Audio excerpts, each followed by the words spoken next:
Hello everyone, welcome to my channel. And आज हम part second करेंगे तो फर्स्ट चैप्टर का ही, द लिविंग वर्ल्ड।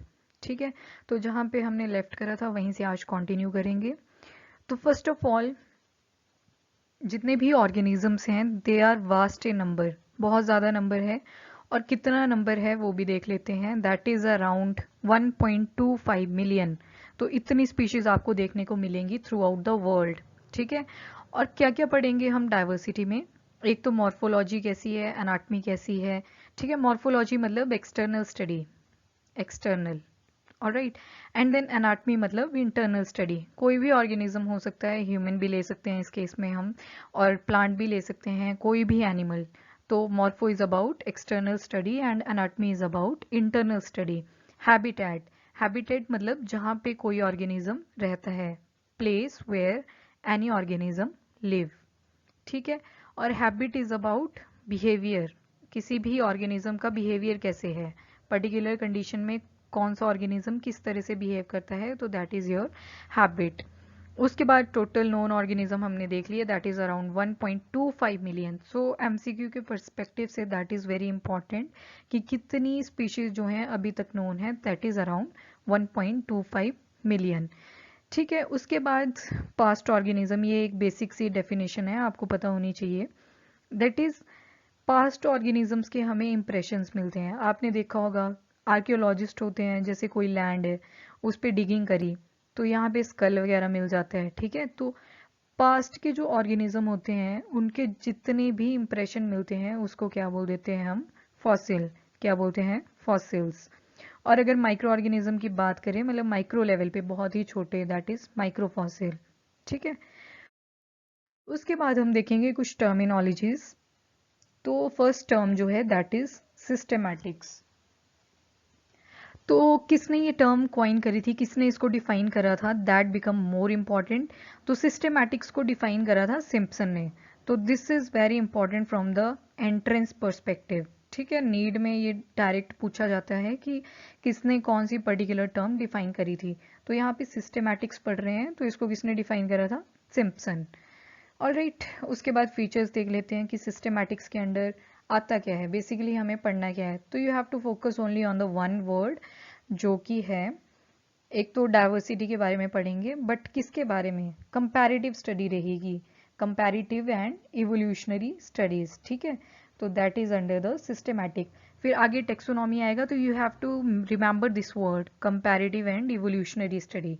तो दिस इज वेरी इंपॉर्टेंट, यहीं से डिफरेंशिएशन होती है between systematics and your taxonomy. तो टेक्सोनॉमी का आगे कॉन्सेप्ट है, वहीं पे डिटेल करेंगे। तो किस बेसिस पे आप इसको कंपेयर करोगे, किस बेसिस पे आप इसकी इवोल्यूशनरी स्टडी करोगे, that is on morphology, that is your external study. Anatomy, that is your internal study. Again habitat, जहाँ पे कोई भी ऑर्गेनिज्म रहता है, प्लेस वेयर इट लिव। और हैबिट मतलब बिहेवियर। ठीक है, तो आगे देखते हैं।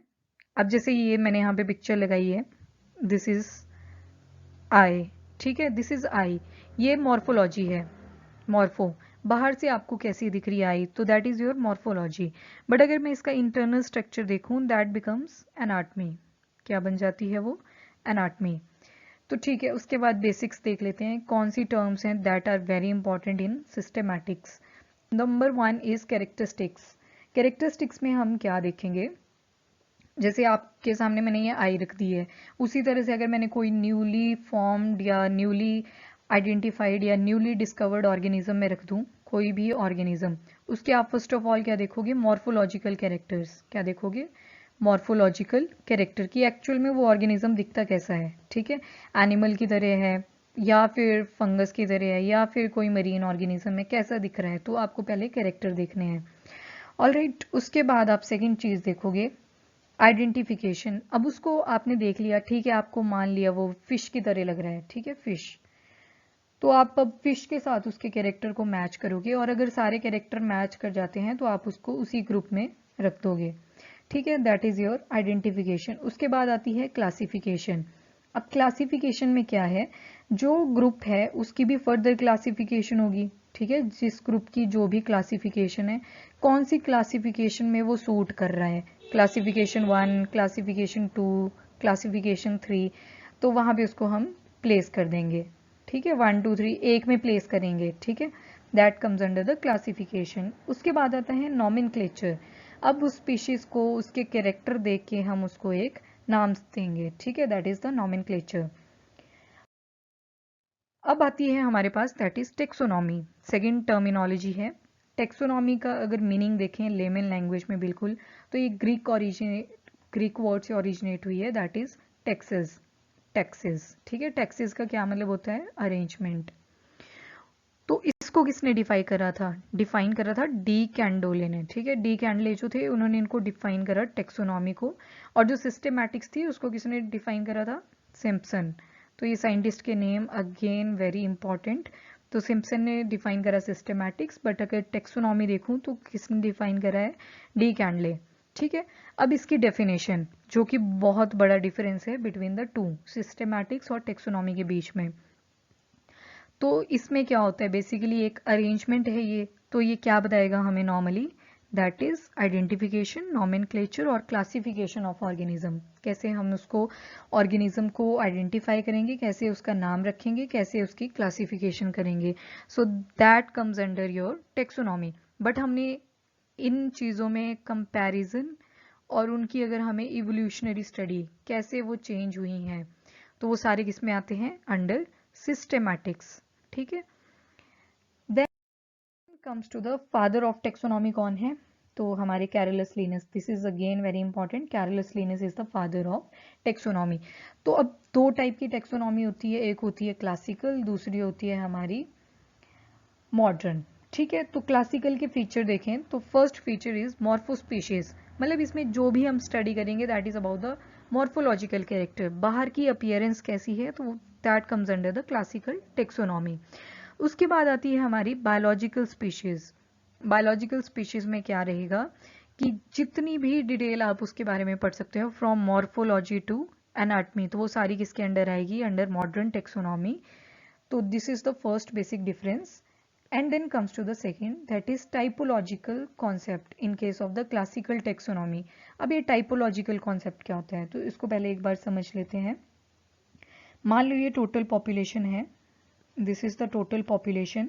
ये इसमें बहुत सारे ऑर्गेनिजम्स हैं, डिफरेंट डिफरेंट हैं, कुछ कैरेक्टर सेम हो सकते हैं। फॉर एग्जाम्पल ये काऊ की स्पीशीज है, ये बफलो की हैं, ठीक है। तो टाइपोलॉजिकल कॉन्सेप्ट में मैं क्या करूँगी, मैंने देखा कि काऊ की भी 4 लेग्स हैं, बफलो की भी 4 लेग्स हैं, ठीक है, और इसमें भी टेल प्रेजेंट है, इसमें भी टेल प्रेजेंट है। तो मैंने क्या किया, बस ये 2 ऑर्गेनिज्म पढ़े, बाकियों को मैंने देखा ही नहीं, बिकॉज उनमें भी क्या था, 4 लेग्स प्रेजेंट थी। तो फ्यू इंडिविजुअल उठाए मैंने, few.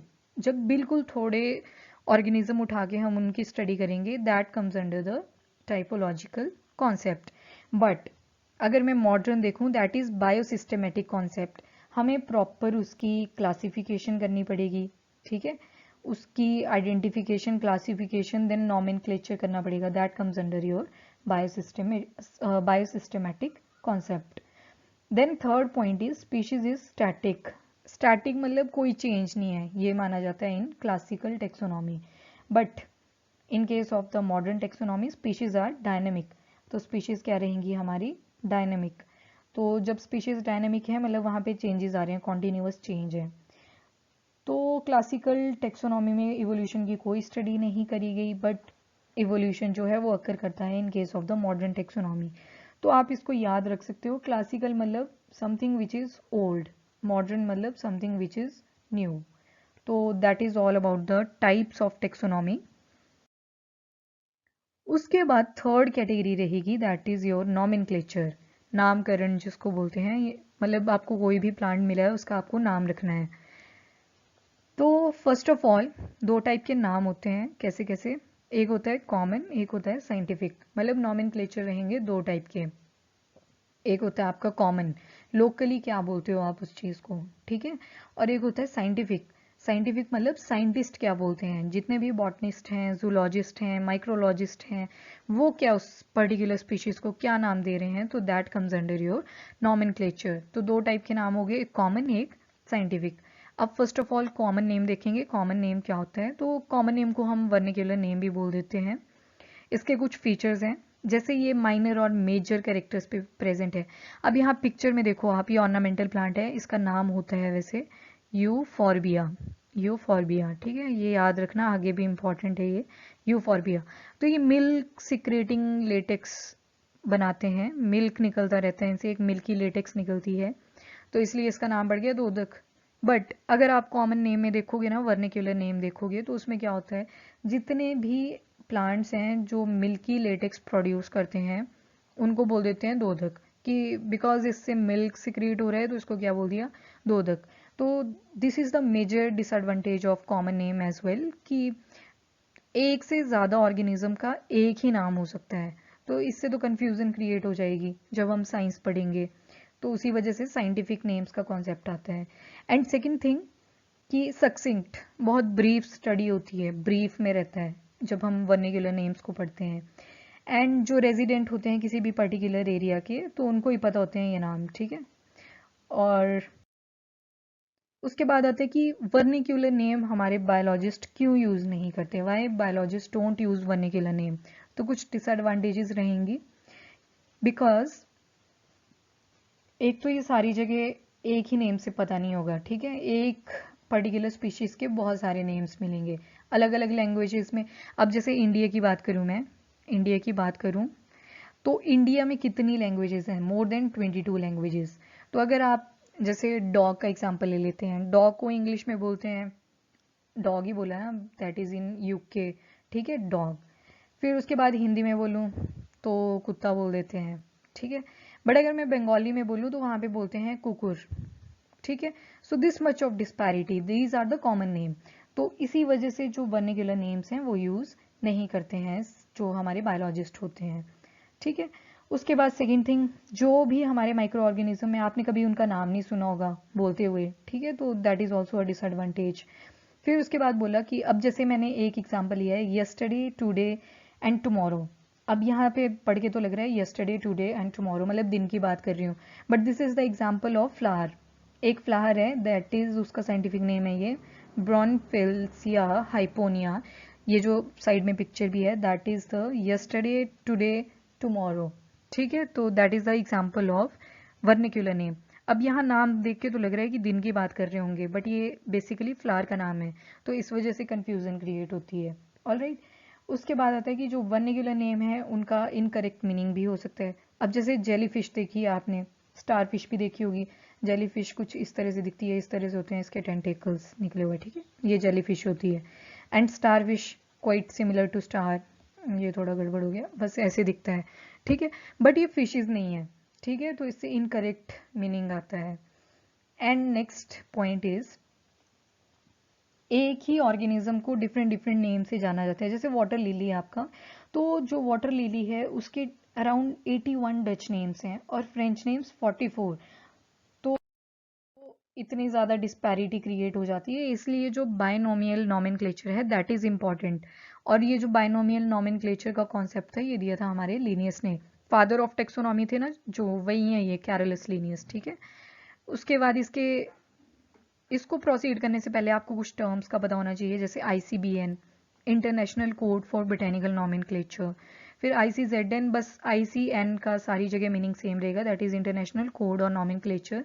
B for botany, Z for zoological. उसके बाद जैसे यहाँ BAC लग गया, उसका बन जाएगा बैक्टीरियोलॉजिकल। एंड देन ICC आ गया ना एक और, इसका आ जाएगा cultivated plants. And then V लग गया तो वी का बन जाएगा वायरल। तो इसका स्क्रीनशॉट ले लें, and these are very important terms, क्योंकि आगे सीधा लिखेंगे ICBN के अकॉर्डिंग दिस जो भी स्टेटमेंट होगी, तो you should be aware about the full forms. अब रूल्स क्या हैं बायनोमियल नॉमेनक्लेचर में, तो वो देख लेते हैं। एक एक तो ये बोलता है कि जितने भी, अब मैं जैसे आपको एक एग्जांपल से बता देती हूँ, मैंजीफेरा इंडिका। तो जितने भी साइंटिफिक नेम होंगे वो दो वर्ड से मिलके बने होंगे, दैट इज फर्स्ट वर्ड, ये जो फर्स्ट वर्ड है इसको हम बोलेंगे जेनरिक नेम, जेनरिक। एंड जो सेकंड वर्ड होगा उसको हम क्या बोलेंगे, स्पेसिफिक। और जो जेनरिक नेम होगा उसका फर्स्ट लेटर जो होगा that will be capital always, but जो स्पेसिफिक नेम होगा उसका जो होगा वो स्मॉल लेटर्स में लिखना है, ठीक है। तो ये तो बेसिक सा डिफरेंस है। एंड देन जब भी आप साइंटिफिक नेम लिखो, अगर तो आप इसको जैसे टाइप कर रहे हो तो आप इसको इटैलिक्स में लिखोगे, बट अगर आप नोटबुक पे, जैसे मैं अभी यहाँ पे सिर्फ इसको राइट कर रही हूँ, तो मेरे को ये अंडरलाइन भी करना पड़ेगा। ठीक है, these are the basic rules जो आपको फॉलो करने पड़ेंगे in order to write any scientific name. फिर उसके बाद नेक्स्ट पॉइंट, अगर मान लो किसी ने डिस्कवर करा, अब जैसे मैंजीफेरा इंडिका का ही एग्जाम्पल लूँ अगेन, मैंजीफेरा इंडिका, तो अगर मुझे इसका साइंटिस्ट का नाम लिखना है, किसने ये नाम दिया था, तो जैसे लिनियस ने दिया था, तो मैं एब्रीवेट करूंगी, बस इतना लिखूंगी और क्लोज कर दूंगी उसको। और मान लो लिनियस ने एक से ज़्यादा नाम दिए हैं, तो मैं रोमन में 1 2 3 जितने भी नाम दिए होंगे उसको रोमन स्क्रिप्ट में ऐड कर दूंगी। उसके बाद लैंग्वेज जो यूज़ है इसमें, दैट इज़ लेटिन। अब लेटिन लैंग्वेज के कुछ खास फीचर्स हैं जो आपको ध्यान में रखने हैं, आप नोट भी कर सकते हो साथ साथ में। जैसे एक तो ये डेड लैंग्वेज है। अब ये डेड लैंग्वेज क्या होती है? डेड लैंग्वेज का मतलब होता है ये किसी भी कंट्री की पर्टिकुलर लैंग्वेज नहीं है। मतलब इसको सारे जितने भी बायोलॉजिस्ट हैं थ्रू आउट द वर्ल्ड, एक मीटिंग हुई तो उसमें डिसाइड किया गया, neither we are using English, ना तो हम फ्रेंच यूज़ करेंगे, ना तो हम कोई और लैंग्वेज, इटालियन, कोई भी लैंग्वेज यूज़ नहीं करेंगे। We will make a new language जिसको नाम दे दिया लेटिन लैंग्वेज, जो कि एक डेड लैंग्वेज है, और उसी में ही सारे साइंटिफिक नेम्स दिए जाएंगे, और उसकी जो प्रोनाउंसिएशन होगी किसी भी पर्टिकुलर की वर्ड की, वो भी सेम रहेगी। अब बोलते कि सेम स्पेसिफिक नेम, अगर दो स्पीशीज के सेम स्पेसिफिक नेम है तो उसका जेनरा जो है वो डिफरेंट हो सकता है, बट सेम जेनरा की जो स्पेसिफिक नेम है वो, मतलब ये वाइस वर्सा नहीं होगा, this is the only direction. मतलब same specific name can have different genera, तो आप इसको एस एस से याद रख लो, same specific, but S G वाली कंडीशन नहीं होगी। ठीक है, जेनरा सेम नहीं होगा, तो you have to remember this statement as well. And then second comes to the two species belong to same genera can't have same specific, मतलब ये जो पिछली स्टेटमेंट थी उसी का ही रिवर्स है। और जैसे एग्जांपल दिया है यहाँ पे मिमोसा प्यूडिका, इसका साइंटिफिक नेम भी याद रखना है। टच मी नॉट होता है ना, जो छुई मुई भी बोलते हैं जिसको, तो that is the scientific name of touch me not, mimosa pudica. Now what are the advantages of scientific name? Scientific name की क्या एडवांटेजेस हैं? तो एक तो सिंगल नेम, किसी भी पार्ट में चले जाओ वर्ल्ड के, वहाँ पे इसको एक ही नाम से जाना जाएगा। मतलब मैंगो को डिफरेंट लैंग्वेजेस में different different pronunciate, different different spellings हो सकती हैं, बट साइंटिफिक नेम जो होगा वो सेम रहेगा। देन स्पेलिंग्स में आप चेंजेस नहीं कर सकते हो। ठीक है, और स्पीशीज का जो नाम होता है, स्पेसिफिक नेम होता है, वो आपको उसके कुछ कैरेक्टर के बारे में भी बता सकता है। देन कॉम्प्रिहेंसिव है। ठीक है, एक नाम से ही आपको काफ़ी डिटेल मिल जाती है। और जितने भी ऑर्गेनिज्म जो न्यूली डिस्कवर्ड होते हैं, ठीक है, चाहे वो प्लांट स्पीशीज है, एनिमल स्पीशीज है, या कोई माइक्रो ऑर्गेनिज्म है, तो सभी को अपना एक साइंटिफिक नेम अटेन होएगा। उसके बाद आते हैं इंपॉर्टेंट साइंटिस्ट के नेम, ये बहुत इंपॉर्टेंट है फ्रॉम द एमसीक्यू पार्ट। और जैसे फादर ऑफ बायोलॉजी एरिस्टोटल ही हैं, एंड जूलॉजी के भी एरिस्टोटल हैं, बट बॉटनी के हैं थियोफेरिस्टस। ठीक है, एंड देन मेडिसिन के हैं हिपोक्रेट्स। अगर फादर ऑफ टेक्सोनॉमी, जो कि पीछे भी मैंने आपको बताया है, कैरलस लिनियस, ठीक है, जो कि बायनोमियल नॉमेनक्लेचर के भी फादर हैं। तो अगर मैं बात बोलूँ एक शॉर्ट में, तो डाइवर्सिटी ऑफ लिविंग ऑर्गेनिज्म, इस यूनिट का ये जो लिविंग वर्ल्ड वाला चैप्टर है ना, तो इसमें ज़्यादा रोल इन्हीं का है, कैरलस लिनियस। तो मैक्सिमम आपको क्या करना है, एक छोटा सा बॉक्स बना के इनकी जितनी भी वर्किंग है रिगार्डिंग द टेक्सोनॉमी वो राइट डाउन कर लेनी है। Then comes to the father of new systematics, new systematic के फादर हैं हमारे सर जूलियन हक्सले। उसके बाद आती है हमारी जितनी भी इंपॉर्टेंट बुक्स हम लिविंग वर्ल्ड में पढ़ेंगे, वो सारी बुक्स यहाँ पे इंक्लूडेड हैं, इसका आप स्क्रीनशॉट लेके रख सकते हो, सो दैट आप जब भी फ्री हो तो उसको एक बार रिवाइज कर लो। तो अगेन कैरलस लिनियस ही आते हैं हमारे, जिन्होंने एक बुक लिखी जिसका नाम है सिस्टमा नेचर, बट ये बुक तो एक ही थी, इसका जो टाइटल था that was Systema nature. Alright, but इसके दो सब टाइप्स थे। दो सब टाइप क्यों थे? एक प्लांट्स पे बना दी इन्होंने जिसका नाम दे दिया स्पीशीज प्लांटेरम, और एक बना दी सिस्टमा नेचर जो कि एनिमल स्पेस थी। ठीक है, तो इसी के सब टाइप्स हैं ये। उसके बाद आते हैं प्लिनी द एल्डर, इन्होंने बुक लिखी हिस्टोरिया नेचुरलिस। ठीक है, हिस्टोरिया नेचुरलिस। और थियोफ्रेस्टस की बुक है हिस्टोरिया प्लांटेरम। प्लांटेरम अब देखो ये फादर भी थे किसके, बॉटनी के, ठीक है। तो बॉटनी के फादर भी थे, तो इनकी बुक आपको इजीली याद रह जाएगी, plantarum, that is also related to the plant. So this is all about this part. And second part अब हम शुरू करेंगे, टेक्सोनॉमिकल कैटेगरीज वगैरह उसमें हम स्टार्ट करने वाले हैं। तो टिल देन आप इन वीडियोस को रिवाइज करें, और जब भी मैं एमसीक्यूज की वीडियो डालूं तो आप इजीली उनको ऑप्ट कर सको। अराउंड 100 एमसीक्यू मैं आपको प्रोवाइड कराऊंगी लिविंग वर्ल्ड से ही। एंड टिल देन ठीक से पढ़ें और इसको रिवाइज करते रहें, और नेक्स्ट वीडियो लेक्चर को पक्का देखें, सो दैट आपके जो कंसेप्ट हैं वो भी, और साथ में एमसीक्यूज की प्रेपरेशन भी होती रहे, ठीक है। तब तक के लिए take care and thank you. Video को लाइक एंड शेयर ज़रूर करें और चैनल को भी सब्सक्राइब करें। Thank you, bye bye.